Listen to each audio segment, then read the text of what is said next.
कर रहे हैं, अचानक मेरा एयरटेल काम करना बंद कर देगा, मेरा इंटरनेट हो जाना है। तो सबसे पहले मेरे को चाहिए कि अपना एयरटेल वालों को मैं क्योंकि अपने मोबाइल पे मैं हमेशा एंटीवायरस लगा के रखता हूँ, तो मेरे एंटीवायरस को बता दिया इमीडिएटली कि ये वो हम टारगेट। वो बेसिकली है साइबर फ्रॉड्स, जो बैंकिंग फ्रॉड्स हो रहे हैं आजकल, और मैं ये जो स्पेशली कर रहा हूँ cover from bank of Baroda side. जो ये साइबर फ्रॉड है, इसके अंदर आपको 3 चीज़ों का ध्यान रखना है। सबसे पहले आप चौकस रहिए।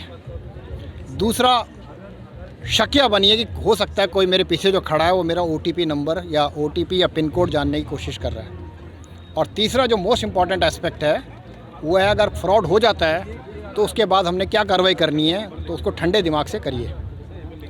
तो पहली 2 चीज़ें जो हैं, उसके अलावा मैं आपको मोस्ट इम्पॉर्टेंट है कि अगर आपके साथ साइबर फ्रॉड होता है तो क्या करना है।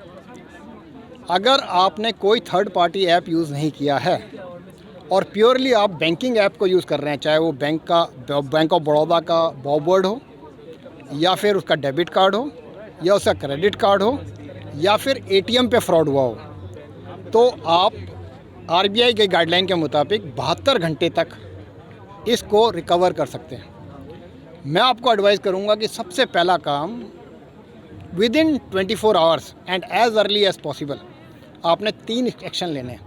अगर समझ लो आपके पास एक मैसेज आता है कि आपके डेबिट कार्ड से पैसा निकल गया है या क्रेडिट कार्ड से पैसा निकल गया, सबसे पहला काम है अपने डेबिट या क्रेडिट कार्ड को हॉट लिस्ट कर दीजिए, अगर ऐप से कर सकते हैं तो।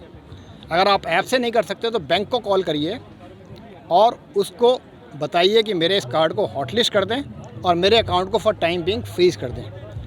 जो भी इस टाइम पे आप कॉल करते हैं उस टाइम को नोट कर लें, क्योंकि इसके बाद कोई भी अगर ट्रांजैक्शन होता है तो उसमें बैंक की जिम्मेवारी है। दूसरा, आप एक साइट पे जाइए, गवर्नमेंट साइट है www.cybercrime.gov.in। इस साइट को खोलेंगे आप तो आपने रिपोर्ट अ क्राइम, रिपोर्ट में जाइए, उसको खोलिए, उसमें अपने आप को रजिस्टर करिए और एग्जैक्टली टाइम के साथ जो आपके हाथ हादसा हुआ है और जो आपने एक्शन किए हैं वो पूरे लिख लीजिए। This thing acts as a FIR। इसका एक SR नंबर होता है, इसके 3 प्रिंट आउट लीजिए।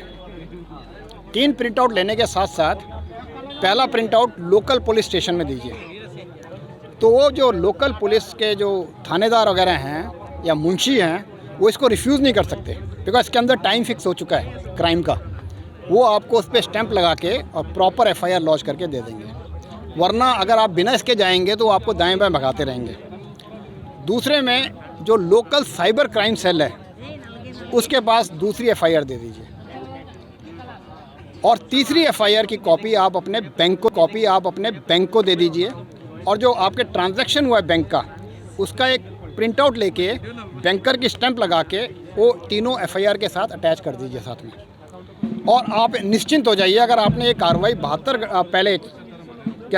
24 घंटे के अंदर कर दी है तो 99% चांसेस है कि आपका पैसा रिकवर हो जाएगा। क्योंकि कैसे होता है ये, जैसे ये रिपोर्ट लॉन्च होती है, जहाँ भी पैसा गया उसको, उस अकाउंट को फ्रीज कर दिया जाता है, जहाँ भी पैसा गया है उस अकाउंट को।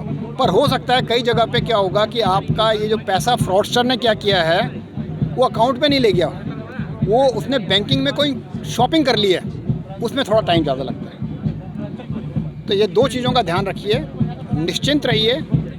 थोड़ा खतरा है, पर अगर आपने थर्ड पार्टी ऐप इस्तेमाल नहीं किया तो जितना भी पैसा निकला है बैंक इसको आपका पूरा करेगा।